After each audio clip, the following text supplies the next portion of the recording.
Hey everyone, welcome back to my channel. My name is Rosie and this is Rosie Rose Reads, and today we have an April monthly reading wrap up.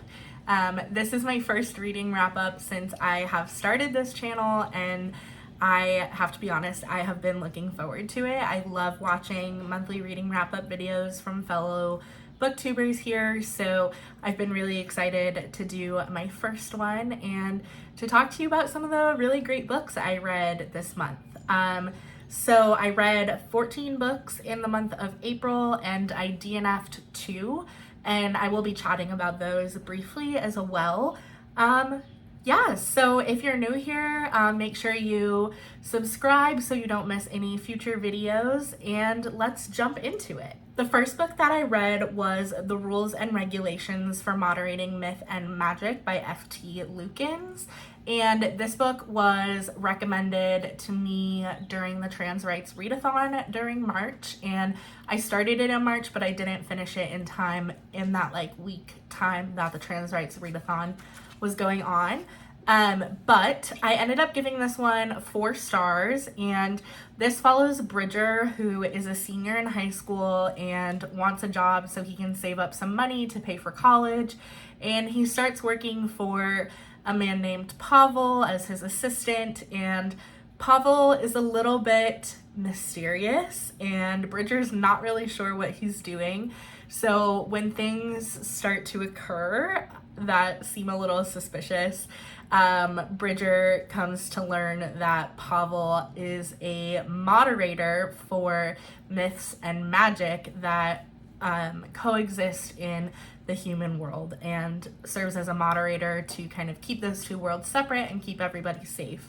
This also includes a really sweet romance plot line where Bridger has a crush on Leo, his next door neighbor and the football star, and Bridger is navigating his sexuality and how open he is to the people in his family and his friends, and his crush is or isn't related to the mediating myths and magic. And this is the first of 2 books, but it can definitely be read as a standalone.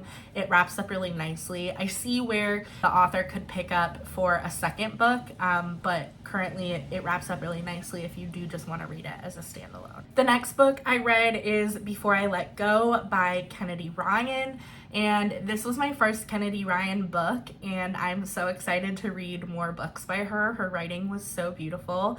I gave this one 4.5 stars because the length and pacing at some points seemed a little bit off for me. But this story follows Yasmin and Josiah, who have been divorced for 2 years when the story picks up, and they're really navigating the fact that their relationship didn't work out, but they're parents, so they're co-parenting, they're business partners, so they're still operating in their business, and 2 years later they're starting to think about moving on and how to navigate that.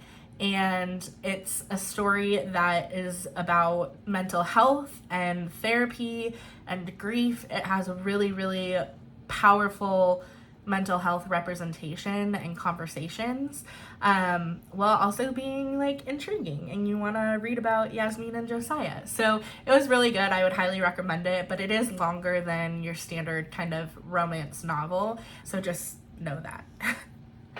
And the next book that I read was The Thursday Murder Club by Richard Osman.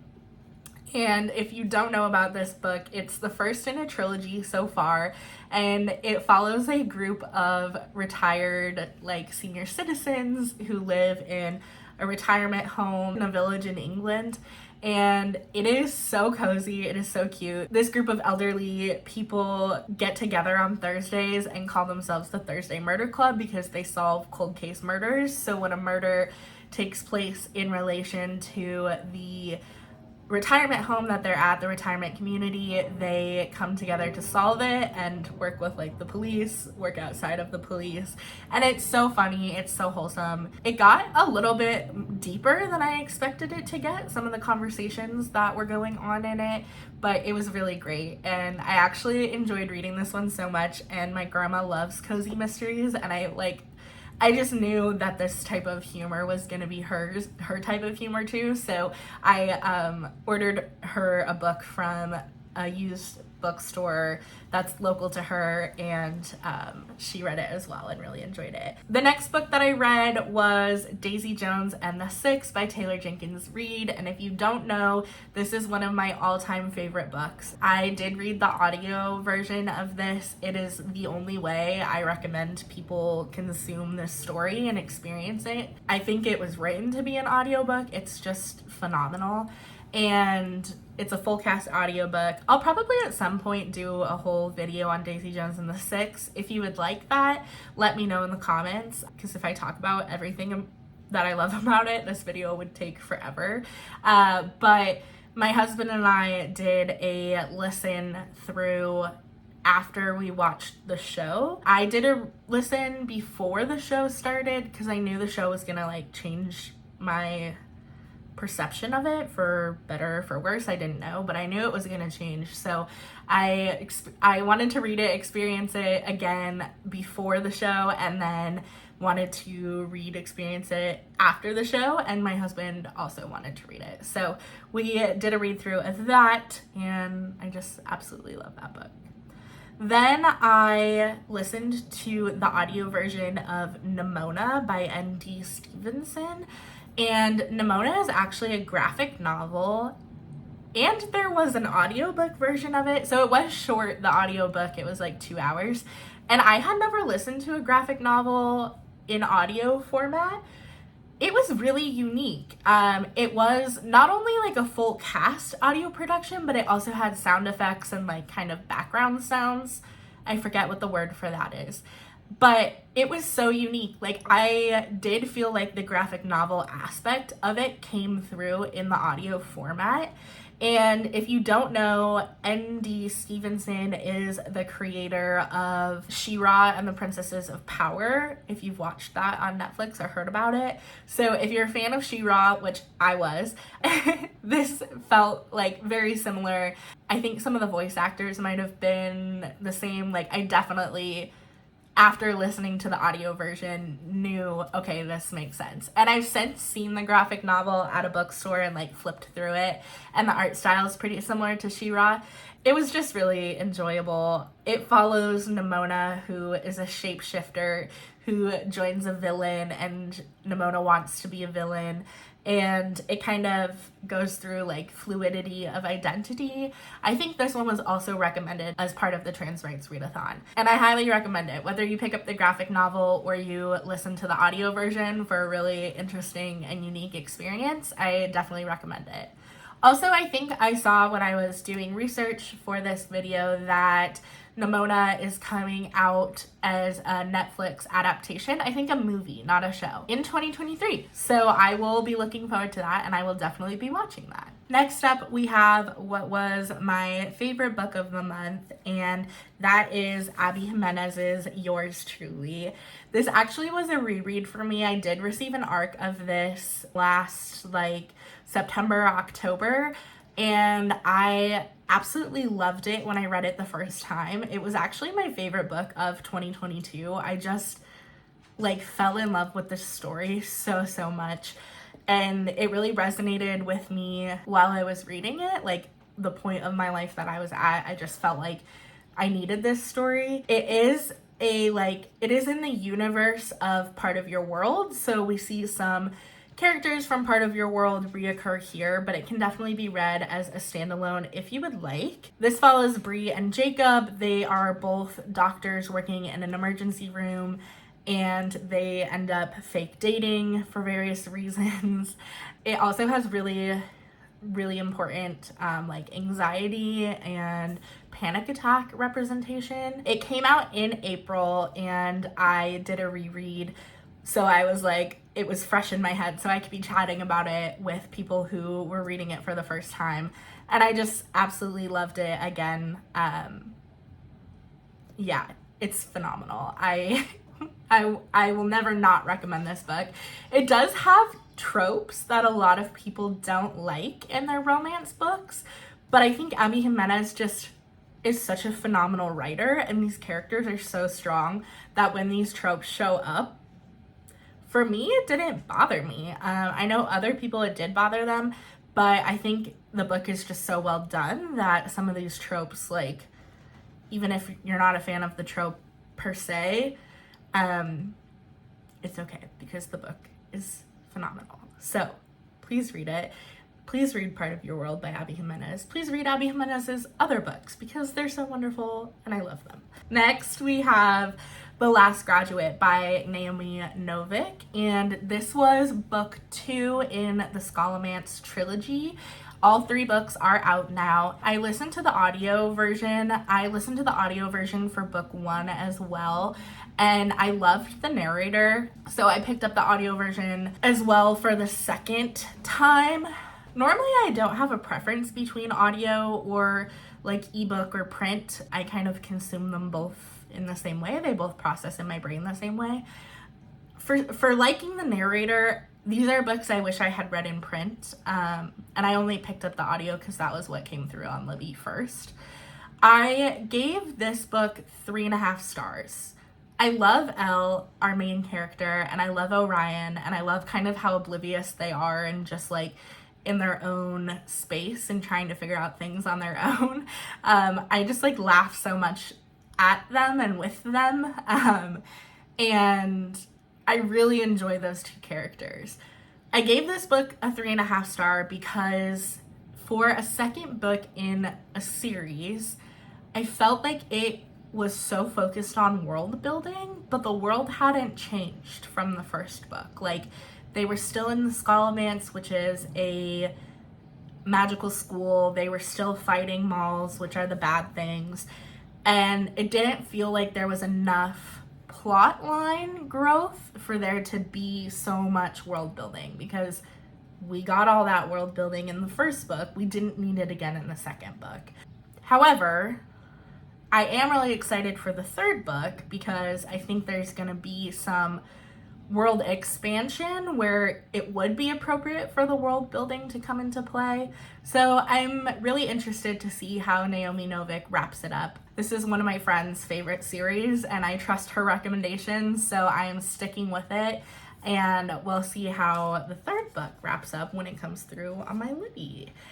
The next book I read, I actually took a recommendation from some booktubers that I watch who were reading this book, talking about this book, and that is If He Had Been With Me by Laura Novick. This book was just not for me. I gave it 2.5 stars. It doesn't have a happy ever after. It has a really ambiguous ending. I did read it in one sitting, so like something drew me in, but it just wasn't for me. It had too much of the kind of like, I'm not like other girls, I'm different, I'm like, you, like, I couldn't relate to the main character, and it just wasn't for me. So that's what I'll say about that. There is a second book coming out in October of 2023 called If Only I Had Told Her, which is the same story from the male main character's point of view. And like, even though I didn't enjoy this one, part of me wants to pick it up just to see if I enjoy that one more, or if, I don't know.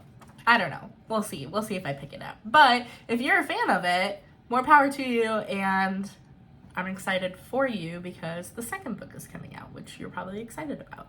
The next book that I read is Out of Character by Jenna Miller, and I absolutely love this cover. I think it's stunning. I saw it at Barnes & Noble. It is in the YA section, and I just was like, this cover is so beautiful. The premise is we follow Cass, who is a fat lesbian main character who is entrenched in this kind of role-playing group online. Think like Tumblr, and I like, when I read that, I was like, yes, I'm about this. Everything about this is wonderful. I was so hyped to read this book. It just fell a little bit flat for me, and it hurts to say that, but Cass to me was the least interesting character. The whole kind of like premise of the book is that we follow Cass, and she keeps her role-playing life and friends separate from her like everyday life and friends and new girlfriend. And when the two start to kind of collide, she can't deal with the fallout of having lied to both of these groups. And at one point, her dad says to her, like, this behavior is so out of character for you. And as this is going on, as she's making decisions, she keeps, like, the narrator, her, keeps saying, like, I knew it was wrong. I knew I was lying. I knew I shouldn't do that. I had this terrible feeling that what I was doing was wrong. But she keeps making those decisions. And it just was really hard to connect with who Cass was supposed to be, because we kind of only saw these unhealthy behaviors.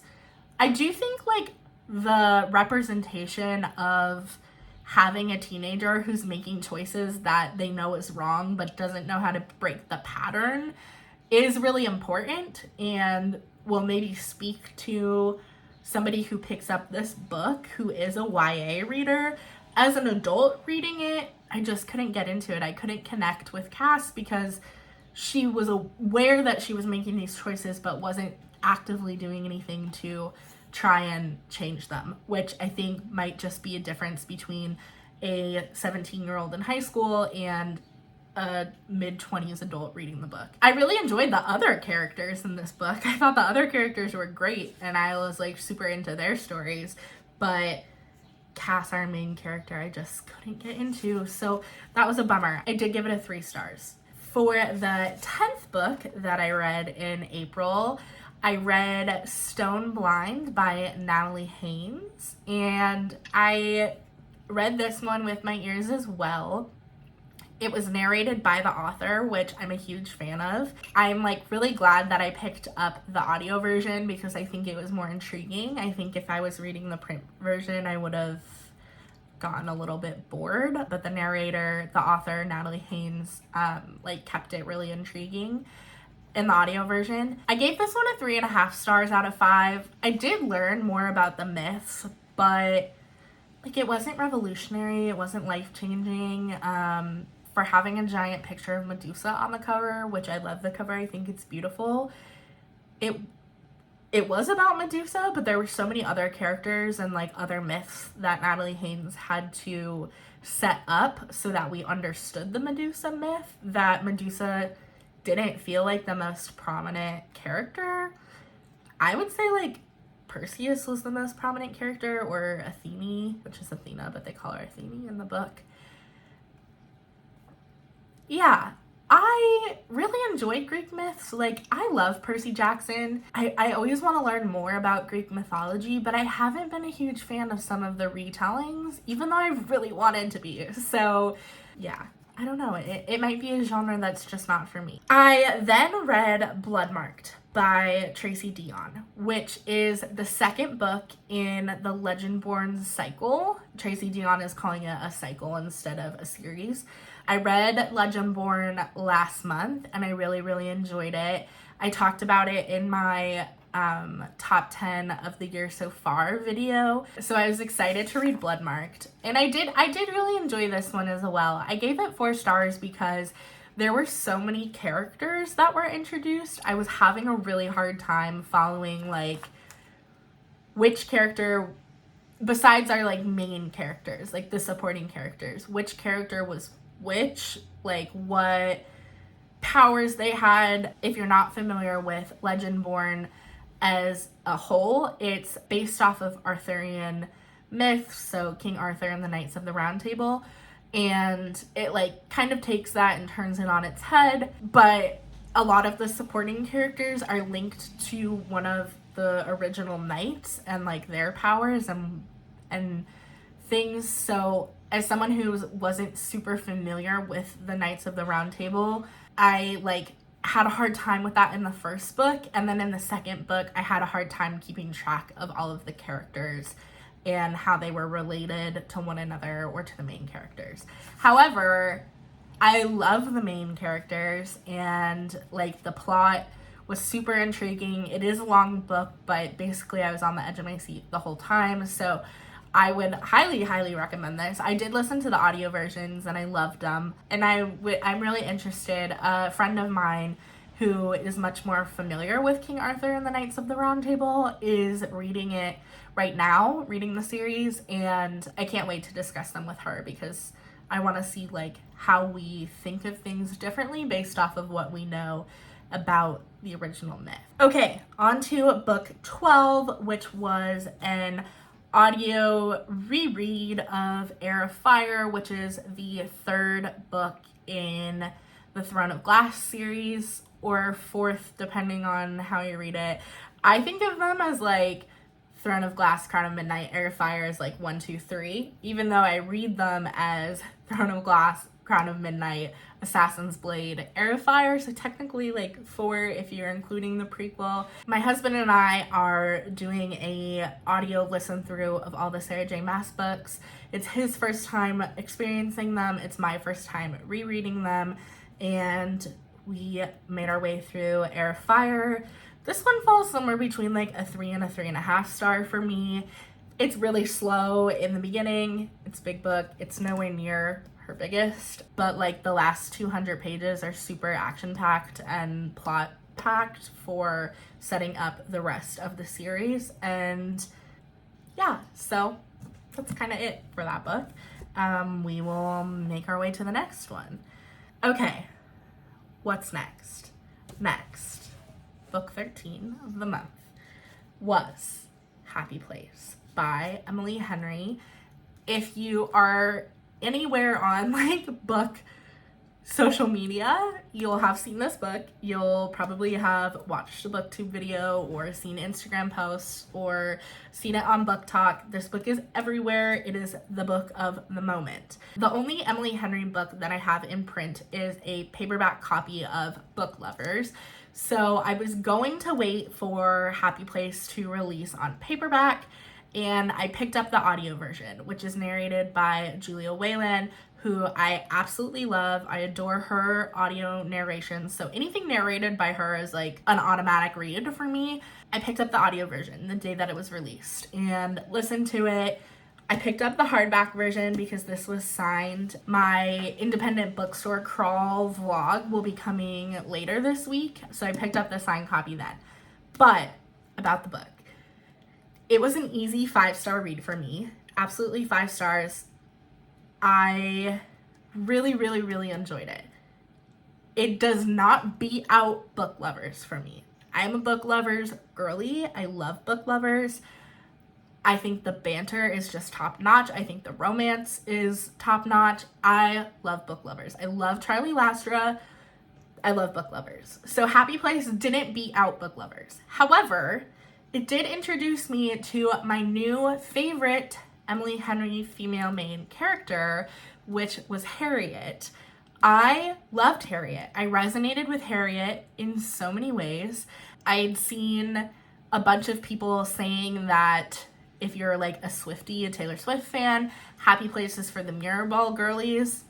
I'm a Mirrorball girly, and it definitely was. So that if that resonates with you at all, pick this one up. Basically, the book follows Harriet, and she's in medical school and going on a vacation with her college group of friends who have stayed in touch, and they always meet up at a beach house in Maine, and that is Harriet's happy place.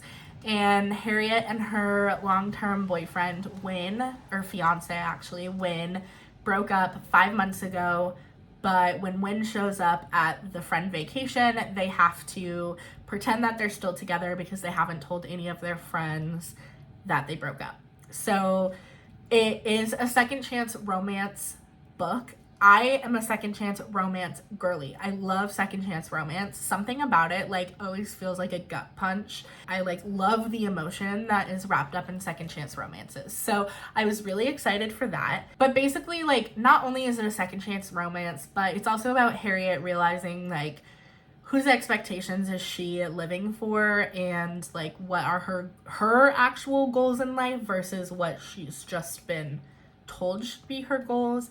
So I really, really, really related to Harriet. I felt like the romance and the supporting characters like weren't as developed as I had hoped, but it's still a 5-star from me. I will be rereading it, I will be crying about it, and I will forever love Harriet because she just really spoke to me. But on that note, if you haven't read Book Lovers, go read Book Lovers because it's phenomenal and I love it. Okay, the last book that I read in the month of April, I actually finished this morning, and that is The Foxglove King by Hannah Whitten. This is the first in a series. I think a trilogy is what I saw when I was researching it. It's a phenomenal setup for a trilogy. Like, I am so mad that the second book isn't out. It doesn't necessarily end on like a cliffhanger, but it was so well done and it set up the trilogy so well that I like want to go pick up the second book and read it right now, and then the third book, and I just want to stay in this world and keep reading it. It was really unique. It follows Lore, who is our main character, and Lore can channel Mortem, and Mortem is basically like death, the essence of death. So not everybody can see Mortem, and even fewer people can channel Mortem. The only way you're supposed to be able to see it, sense it, channel it in small amounts is if you've had a like near-death experience or died and been brought back through like medical intervention. So that is the premise. Lore can channel Mortem. She hasn't had this experience. She grew up in kind of an underground cult, which we learn more about throughout the book, and escaped when she was 13. Now she's 23, and she gets kind of drawn back into this world. It does take place in kind of like a court, a kingdom.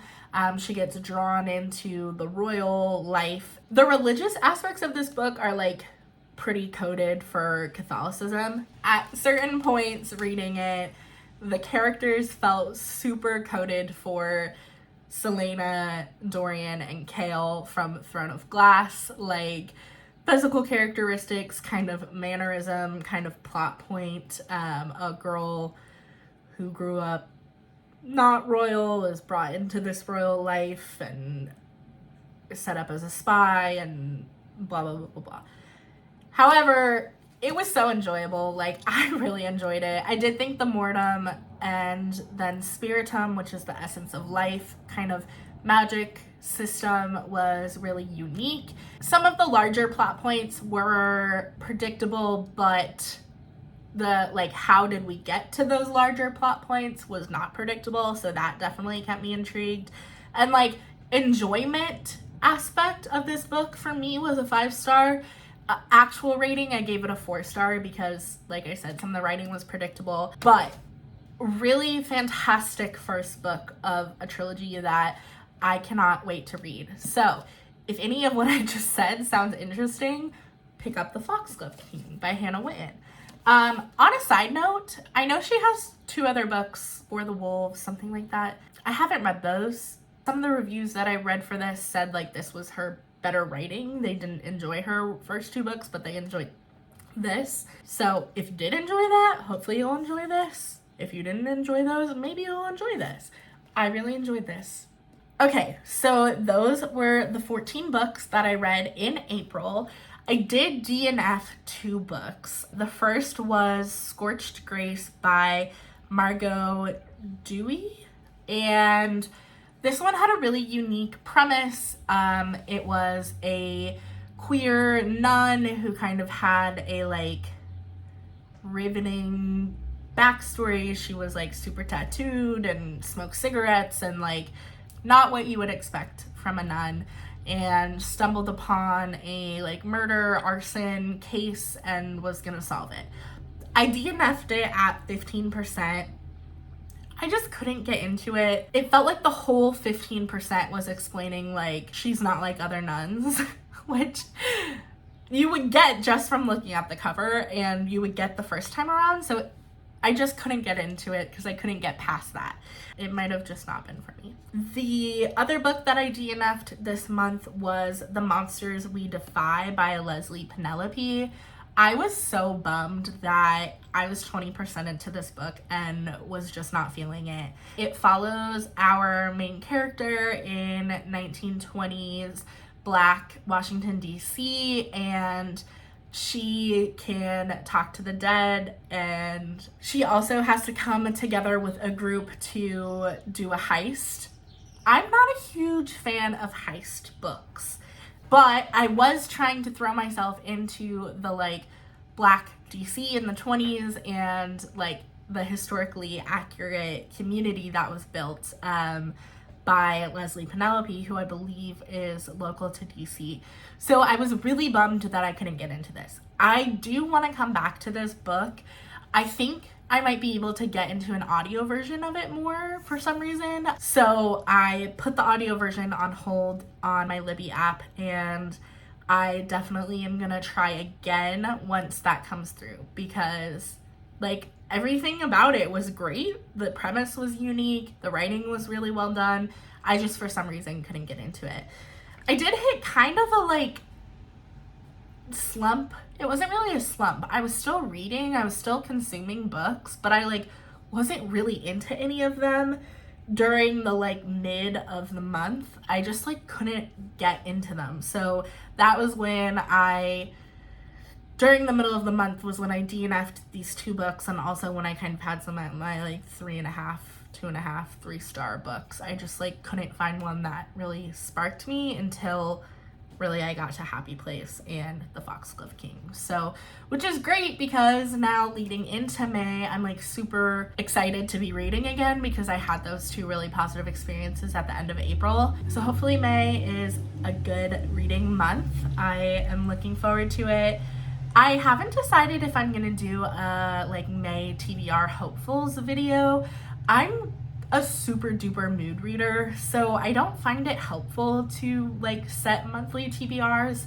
Mainly I just go off of like what comes through on my Libby holds or like what sounds good. But if you really want to see a May TBR video, let me know. Or like a monthly TBR video. If you're a huge fan of those, let me know so I can keep it in mind moving forward. Also, if you're a mood reader and like TBR videos or TBR setting just like doesn't work for you, let me know that I'm not the only one, because that would be much appreciated. Those were the 14 books that I read and the 2 books that I DNF'd in the month of April.